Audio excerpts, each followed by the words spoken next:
जय हिंद एवरीवन। तो हम लोग रीजनिंग का काफ़ी इम्पोर्टेंट टॉपिक पढ़ रहे थे, कैलेंडर।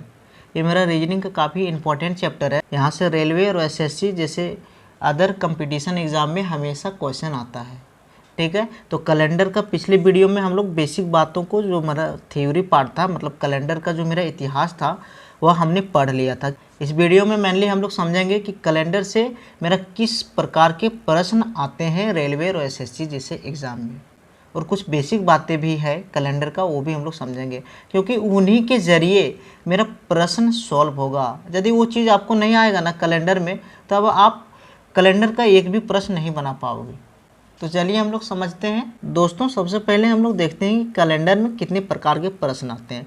तो मेनली कैलेंडर में आपका 3 टाइप का प्रश्न आता है। सबसे पहला जो टाइप है ना, दोहराने वाला वर्ष, जिसे हम लोग अंग्रेजी में रिपीटेड कैलेंडर कहते हैं। जैसा कि नाम से ही पता चल रहा है कि इस प्रकार में प्रश्न में आपको कोई भी एक सा ईयर दिया रहेगा, जैसे 2005 को लेते हैं हम, और आपसे पूछ देगा कि 2005 के जैसा दोहराने वाला वर्ष कौन सा होगा। मतलब वह कौन सा वर्ष होगा, डी टू डी पूरा सेम टू सेम होगा 2005 के जैसा। यदि 2005 का 5 जनवरी को यदि रविवार है, तो इसके जैसा जो दोहराने वाला वर्ष होगा ना, उसका भी 5 जनवरी का दिन रविवार ही होगा। दिन ज्ञात करना, मतलब आपको एक डेट दिया रहेगा और इसमें आपको दिन निकालने बोल लेगा, कोई भी डेट को, कि मेरा कौन सा दिन होगा। जैसे 15 अगस्त 1947 को मेरा कौन सा दिन था, या फिर 26 जनवरी 2027 को मेरा कौन सा दिन होगा। तो इसकी सहायता से आप ये निकाल पाएंगे, ठीक है। और तीसरा टाइप है मेरा दिन आगे या पीछे, ठीक है। तो इसमें क्या करेगा, आपको एक डेट दिया रहेगा, ठीक है, और उससे बोल देगा कि 540 दिन बाद मेरा कौन सा दिन होगा। तो ऐसे प्रश्न यहाँ से आते हैं, ठीक है दोस्तों। अब चलिए हम लोग समझते हैं कैलेंडर के बेसिक को। तो दोस्तों, कैलेंडर में हम लोग सबसे पहला टॉपिक पढ़ने जा रहे हैं, जिस टॉपिक का नाम है मेरा एक्स्ट्रा डेज, या फिर हम लोग अंग्रेजी में ऑड डेज भी कहते हैं इसको, और इसी चीज़ को हिंदी में अतिरिक्त दिन की संख्या कहा जाता है, या फिर विषम दिन, ठीक है। मतलब एक ही चीज़ है, बस केवल नाम उसका अलग अलग है, अतिरिक्त दिन या फिर विषम दिन, दोनों का मतलब सेम ही है। तो देखिए इसको निकाला कैसे जाता है। इसके लिए कुछ भी नहीं करना रहता है, बस आपको दिनों की संख्या दिया रहेगा क्वेश्चन में। जैसे मेरा दिया है, मान लीजिए 11 दिन, ठीक है, और इसमें यदि हमें निकालना है कि अतिरिक्त दिनों की संख्या कितनी होगी, तो सिंपल है कि इस 11 को आप केवल 7 से भाग दे दीजिए, तो जो आपका शेष आ जाएगा ना, वही हो जाएगा अतिरिक्त दिनों की संख्या। बस उसी चीज़ को मैंने यहाँ लिखा है। देखिए, दिनों की संख्या को 7 से भाग देना है, उसके बाद शेष अतिरिक्त दिन या विषम दिन कहा जाता है, ठीक है। मतलब 7 से यदि हम दिनों की संख्या को भाग देते हैं, तो जो मेरा शेष आता है वही होता है मेरा अतिरिक्त दिनों की संख्या। यहाँ आपके मन में सवाल आ रहा होगा कि सर, दिनों की संख्या को हम 7 से ही भाग क्यों देंगे, किसी और भी संख्या से भाग दे सकते हैं। तो देखिए दोस्तों, आपको भी पता होगा कि सप्ताह में मेरा 7 दिन होता है, ठीक है। प्रत्येक सप्ताह में 7 दिन होता है, और प्रत्येक 7 दिन के बाद कोई भी जो दिन है मेरा वह रिपीट करता है, ठीक है। जैसे मतलब आज रविवार है ना, तो फिर 7 दिन बाद फिर से रविवार शुरू हो जाएगा, ठीक है। यदि आज सोमवार है ना, तो फिर से 7 दिन बाद फिर से सोमवार आएगा, उसके फिर 7 दिन बाद फिर सोमवार आएगा। इस प्रकार से मेरा दिन जो है ना, वह रिपीट करता है। तो इसीलिए हमेशा हम संख्या को 7 से भाग देंगे, दिनों की संख्या को 7 से भाग देंगे।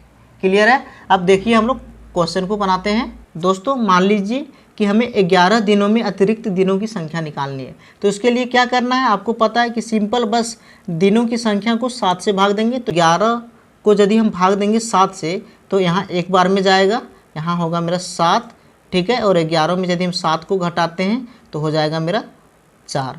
तो देखिए दोस्तों, आपका आंसर आ चुका है। यदि 11 दिन में हम अतिरिक्त दिनों की संख्या निकालेंगे, तो मेरा अतिरिक्त दिनों की संख्या होगी 4, ठीक है। अब प्रश्न पर आते हैं।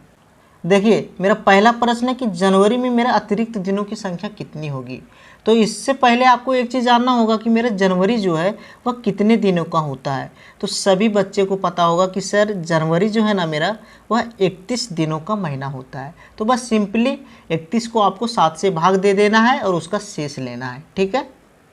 तो 31 को हम लोग 7 से यदि भाग देंगे, तो यहाँ जाएगा मेरा 4 बार में 7 चौके 28, घटाएंगे तो मेरा कितना बच जाएगा, यहाँ मेरा बच जाएगा 3। तो देखिए इसका भी आंसर आपका आ चुका है। जनवरी में अतिरिक्त दिनों की संख्या यानी विषम दिनों की संख्या मेरा 3 हो जाएगा, ठीक है। अब फिर अंग्रेजी में हम बोल सकते हैं कि एक्स्ट्रा डेज जो है जनवरी में 3 होगा, ठीक है। इस प्रकार से आप अगस्त में भी अतिरिक्त दिनों की संख्या निकाल सकते हैं। कैसे, तो आप बताइए कि अगस्त मेरा कितने दिन का महीना है, तो अगस्त भी मेरा 31 दिन का महीना है। तो 31 को भी आप भाग यदि देंगे 7 से तो फिर से मेरा 7 चौके 28 हो जाएगा यहाँ पर, ठीक है, और घटाएंगे तो यहाँ मेरा आ जाएगा 3। तो देखिए फिर से आपका अतिरिक्त दिनों की संख्या कितना आ जाएगा, 3। मतलब अगस्त में भी मेरा अतिरिक्त दिनों की संख्या 3 होती है। अब देखिए दोस्तों, तीसरा प्रश्न मेरा दिसंबर में निकालना है अतिरिक्त दिनों की संख्या। तो ये क्वेश्चन का सॉल्व आपको कमेंट में बताना है इसका करके, ठीक है। एक अंतिम प्रश्न हम लोग सॉल्व कर लेते हैं। सामान्य वर्ष में अतिरिक्त दिनों की संख्या कितनी होती है, ये हमें निकालना है। तो देखिए दोस्तों, आपको पता है कि वर्ष 2 टाइप का होता है। एक होता है मेरा सामान्य वर्ष जिसमें दिनों की संख्या होता है 365, और एक होता है मेरा लीप वर्ष, ठीक है, जिसमें दिनों की संख्या होता है 366, जो कि आपको पता है कि लीप वर्ष प्रत्येक 4 साल के बाद दोहराता है। तो क्वेश्चन में यहाँ हमको पूछा है सामान्य वर्ष में अतिरिक्त दिनों की संख्या क्या होगी। तो सिंपल है कि दिनों की संख्या को भाग देना है 7 से, ठीक है। तो सामान्य वर्ष की यहाँ बात हो रही है, मतलब यहाँ हम लोग लेंगे 365। इसको यदि आप 7 से भाग दोगे तो बस यहाँ मेरा जाएगा 5 बार में, 7 5 35, ठीक है। यहाँ बचेगा 1, 5 को उतारेंगे, फिर से मेरा 2 बार में जाएगा, 7 दूनी 14, ठीक है। यहाँ मेरा शेष बचा 1। तो देखिए दोस्तों, इसमें भी मेरा अतिरिक्त दिनों की संख्या आ चुका है। सामान्य वर्ष में अतिरिक्त दिनों की संख्या 1 होगी, ठीक है। क्लियर है। मतलब कुल मिलाकर बात ये है कि आपको कभी भी अतिरिक्त दिनों की संख्या निकालना रहेगा ना, यानी एक्स्ट्रा डेज की संख्या निकालना रहेगा ना, तो बस आपको संख्या को भाग दे देना है 7 से। मतलब दिनों की संख्या को आप 7 से भाग दे देना, ठीक है।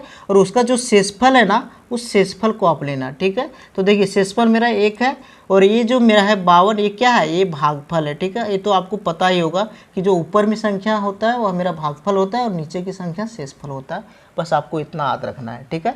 अगले वीडियो में हम लोग समझेंगे कि लीप वर्ष क्या होता है और लीप वर्ष को कैसे निकाला जाता है। तो मिलेंगे नेक्स्ट वीडियो में। जय हिंद।